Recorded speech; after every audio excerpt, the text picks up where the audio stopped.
Alright, welcome to this new video. It's dedicated to the rotation in R2 and R3. As you may know, a rotation concept is a very powerful one because it's very useful in different domains, in physics, in mathematics, in engineering. Okay, so alright, if we start with the rotation in R2, let's consider this example. In two dimensions, the rotation is a process of rotating an object with respect to the certain angle called theta here. Okay, so basically what we have is we have an object here at the position A, and the object just rotates to the position B. Okay, and the angle of rotation is given by this. So this is the case of the plane. Now, in general, the rotation matrix r theta is given by this in two dimensions. This is cos theta minus sine theta, and cos theta. And as you can see here, the rotation matrix, when we apply it to the point, this point A, the coordinate of A is x and y, is lead us to x prime and y prime. Okay, so the rotation here is, so we apply the rotation matrix to this point A and we obtain B. All right, let's take another example to understand this better. So let's consider two individuals. One is called John and the second one is called Peter. Okay, so I'll just put J for John. John is using XY. So John, I'll be using just J, is using XY, is in the XY plane, and Peter is in the capital X, capital Y plane, and they want to observe the same object. So the object is here at point A. According to John, who is in this small x and small y plane, the coordinate of this object is 1, 1. So this is John. According to John, A is 1, 1. And Peter is in this plane, and for him, the coordinate of this point A is square root of 2 and 0. You understand why square root of 2? Because if this is 1, then this distance is square root of 2. You know, this is square root of 2. To move from John observation, so this is the xy plane, this small x, small y plane, to the capital X, capital Y plane, we use a rotation matrix, the anti-clockwise rotations with respect to pi over 2. We use the rotation matrix with respect to pi over 4. And if we are in the plane capital X, capital Y, so we have to use a clockwise rotation matrix with respect to pi over 4 as well. So let's look at this. The rotation matrix Q, we can also denote it as r theta, as you see here.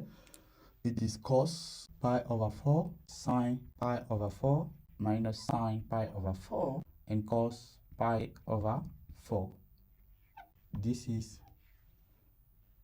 1 over square root of 2, 1 over square root of 2, and minus 1 over square root of 2, and 1 over square root of 2. Now, to understand what's happened between John's observation and Peter, let's see. To move from John's XY plane to this capital XY plane to small xy plane, we do the rotation. So if we take this Q and we multiply by Peter observation, so in the XY, capital XY plane, then we have the following.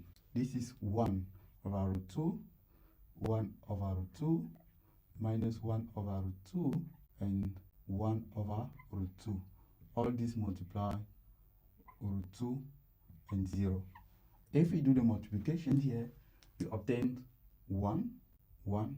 And for the anti-clockwise here, we have to, if we are moving from small x, small y plane to capital X, capital Y plane, then we use the anti-clockwise, right? In this case, this is pi over 4, but in that case, we have Q equal R minus pi over 4, and this will be, if you plug here, minus pi over 4, you have 1 over root 2 minus 1 over root 2 1 over root 2 and minus 1 over root 2. All right, the rotations of John to Peter use the anti-clockwise, and we already have the anti-clockwise rotation matrix here. So this is this anti-clockwise times the positions of John. We obtain the position of Peter. This is 1 over root 2 minus 1 over root 2, 1 over root 2, and 1 over root 2. We multiply this by 1, 1, the position of John. And we have the following, root 2 and 0.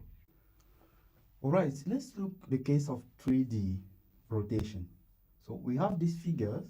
Basically, the object rotates from the position A to position B, okay?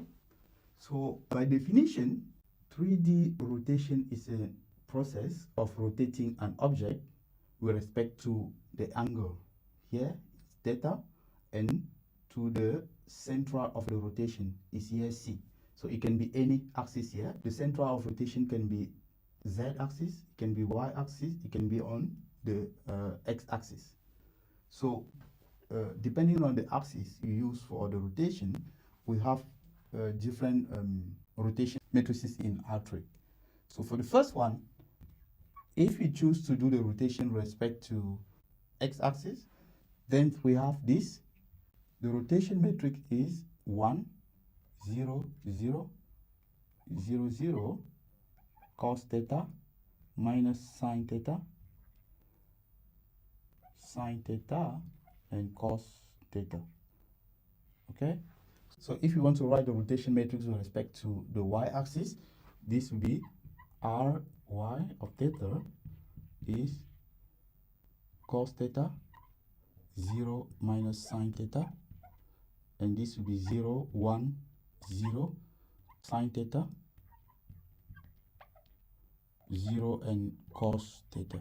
Okay, and if you choose the rotation with respect to the z-axis, this will be